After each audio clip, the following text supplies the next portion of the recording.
नमस्कार, मैं हूं विनोद महला। आप देख रहे हैं दा मुद्दा। 2019 के विधानसभा चुनाव में हरियाणा में 7 निर्दलीय विधायक बने थे।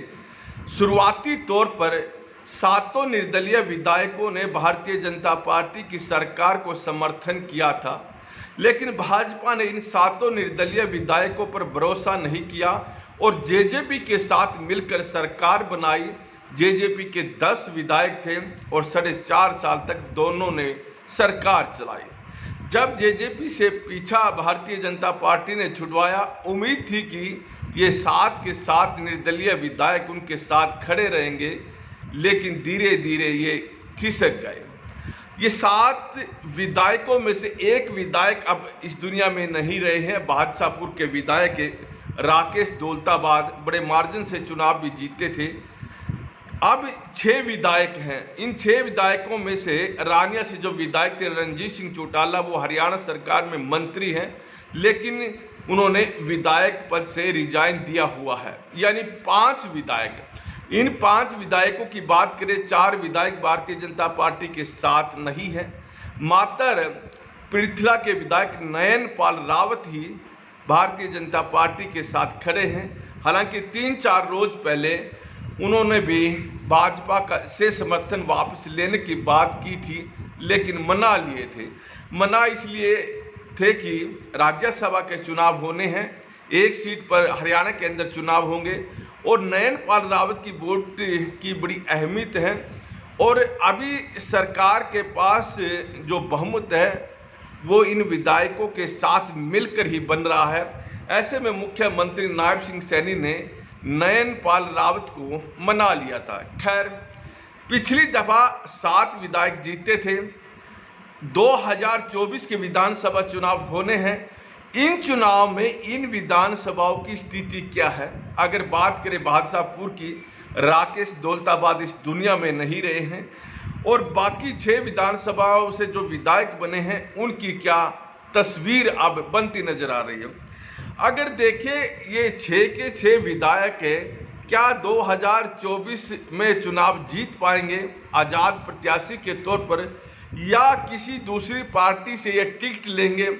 दरअसल देखिए, अगर 6 के 6 विधायक हैं, अगली बार आज़ाद प्रत्याशी के तौर पर भाग्य आजमाते हैं तो इनका भाग्य इस दफा धोखा दे सकता है। यानी ये आज़ाद प्रत्याशी के तौर पर चुनाव जीतते दिखाई नहीं दे रहे। अगर हम बात करें रानिया से रणजीत चौटाला जो हरियाणा सरकार के अंदर मंत्री है, वो भारतीय जनता पार्टी में शामिल है। अगर आज़ाद प्रत्याशी के तौर पर वो चुनाव लड़ते हैं तो उनका चुनाव फंसता है। अगर वो भारतीय जनता पार्टी के टिकट पर चुनाव लड़ेंगे तो मुकाबले में आते दिखाई दे रहे हैं। रानिया से रणजीत चौटाला ने पिछली दफा 53,825 वोट ली थी।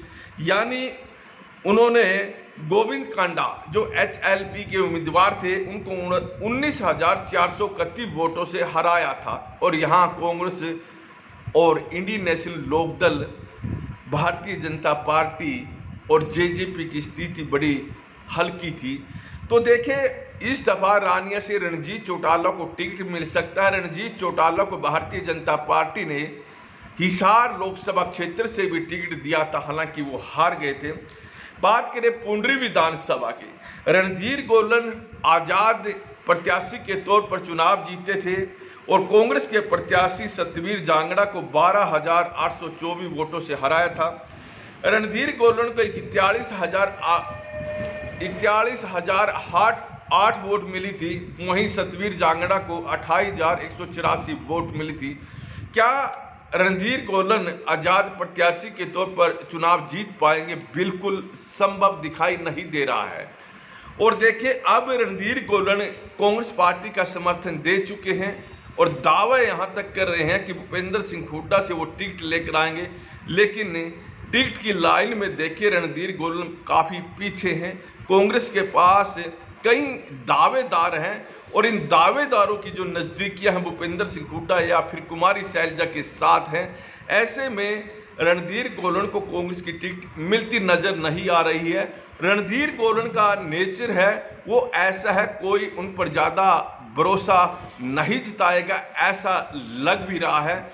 देखिए, अगर रणधीर गोलन को पार्टी टिकट नहीं देती, वो आज़ाद प्रत्याशी के तौर पर चुनाव लड़ेंगे।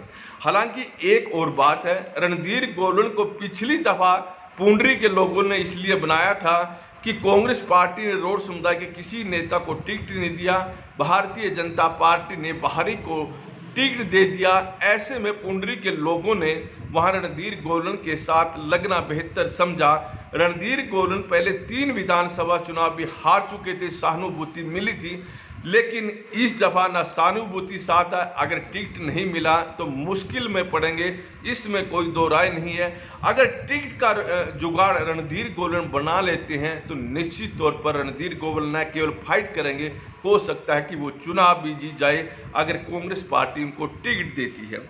तो अगली विधानसभा नीलोखेड़ी की हम बात करें, नीलोखेड़ी में भी आजाद प्रत्याशी धर्मपाल गोंदर चुनाव जीते थे और धर्मपाल गोंदर भी भारतीय जनता पार्टी के कार्यकर्ता हुआ करते थे, उनका टिकट कटा। इसी तरह से बात करें, रणधीर गोलन भी बीजेपी से थे और बीजेपी के टिकट पर चुनाव लड़ा था, उनका भी टिकट कटा। राकेश दौलताबाद वो भी बीजेपी के टिकट पर चुनाव लड़े थे और उनका भी टिकट कट गया था। तो ऐसे में देखिए, धर्मपाल गोंदर को 42,979 वोट मिली थी और भारतीय जनता पार्टी के जो प्रत्याशी भगवान दास थे, जो 2014 में भी विधायक बने थे, उनको 40,757 वोट मिली थी और 2,222 वोटों से धर्मपाल गोंदर चुनाव जीत गए थे।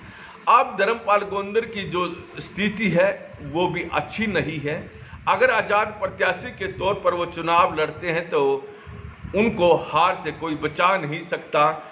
हालांकि अब उन्होंने कांग्रेस पार्टी का समर्थन किया हुआ है और पहले बीजेपी के समर्थक थे। अगर कांग्रेस पार्टी उनको टिकट देती है तो निश्चित तौर पर धर्मपाल गोंदर फाइट में आते दिखाई देंगे। लेकिन यहाँ पर भी वही स्थिति है कि नीलोखेड़ी विधानसभा में भी टिकट के कई प्रबल दावेदार हैं और धर्मपाल गोंदर को टिकट मिलेगा, इस पर थोड़ा संदेह जरूर जाता है। बात करें चरखी दादरी की, वहां से भी सोमवीर सांगवान आजाद प्रत्याशी के तौर पर विधायक बने थे, भारतीय जनता पार्टी से जुड़े हुए थे। भाजपा ने उनका टिकट काट दिया था लेकिन वो चुनाव लड़े। तो सोमवीर सांगवान को 43,849 वोट मिले थे और वो 14,272 वोटों से सतपाल सांगवान, जो जेजेपी के प्रत्याशी थे, पूर्व में मंत्री भी रहे, उनसे जीत गए थे। जेजेपी के प्रत्याशी सतपाल सांगवान को 29,557 वोट मिले थे। अब सोमवीर सांगवान ने भी कांग्रेस को समर्थन किया हुआ है और यहाँ टिकट लेने में उन्हें भी पसीना आ सकता है। आज़ाद प्रत्याशी के तौर पर उनका जीतना भी दिखाई नहीं दे रहा है। तो बात करें पृथला विधानसभा की, पृथला विधानसभा में नैनपाल रावत, जो पिछले 4-5 दिन पहले रूठ गए थे, वो भी कभी भारतीय जनता पार्टी में हुआ करते थे और नैनपाल रावत को 64,625 वोट मिली थी। 16,429 वोटों से वो जीतते थे और कांग्रेस के प्रत्याशी रघुवीर तेवतिया को उन्होंने हराया था। रघुवीर को 48,196 वोट मिली थी। तो नैनपाल रावत की पोजीशन भी वही है, यानी हो सकता है कि वो भी भारतीय जनता पार्टी से टिकट लेने का प्रयास करें। अभी तक उनके संबंध ठीक हैं, हालांकि 3-4 रोज पहले वो रूठ गए थे। बादशाहपुर से जो विधायक थे राकेश दौलताबाद, अब इस दुनिया में नहीं रहे हैं। राकेश दौलताबाद को 1,06,798 वोट मिली थी और मनीष यादव, जो भारतीय जनता पार्टी के प्रत्याशी रहे हैं, 96,641 उनको वोट मिली थी, यानी 10,157 वोटों से वो जीते थे। बात करें अब महम विधानसभा की, 7वीं विधानसभा है। महम विधानसभा में आजाद प्रत्याशी बलराज कुंडू चुनाव जीते थे। बलराज कुंडू भी भारतीय जनता पार्टी में हुआ करते थे लेकिन भाजपा ने उनको टिकट नहीं दी, तो उन्होंने आजाद प्रत्याशी के तौर पर चुनाव लड़ा। 49,418 वोट उनको मिली और कांग्रेस के प्रत्याशी आनंद सिंह डांगी, जो एक बड़े नेता है और कई बार से वहां से विधायक बनते आ रहे थे, उनको 37,371 वोट मिली थी। तो देखिए यहाँ 12,047 वोटों से बलराज कुंडू चुनाव जीते। बलराज कुंडू ने भी भारतीय जनता पार्टी का समर्थन किया था सरकार में, लेकिन कुछ समय बाद उन्होंने अपना समर्थन वापस ले लिया था। बलराज कुंडू ने अब अपनी नई पार्टी बनाई है, तो बलराज कुंडू का टिकट ना भारतीय जनता पार्टी की तरफ से बनता दिखाई दे रहा है और ना कांग्रेस की तरफ से। तो संभावना यही है कि वो अपनी पार्टी के सिंबल पर चुनाव लड़ सकते हैं और वो कांटे का मुकाबला वहाँ दे भी सकते हैं। बलराज कुंडू अगर चुनाव लड़ते हैं तो वहाँ त्रिकोणीय मुकाबला होगा भारतीय जनता पार्टी, कांग्रेस और बलराज कुंडू के बीच में। और बलराज कुंडू जनता के बीच में अच्छा खासा जा रहे हैं, कई बसें उन्होंने छोड़ी हुई है।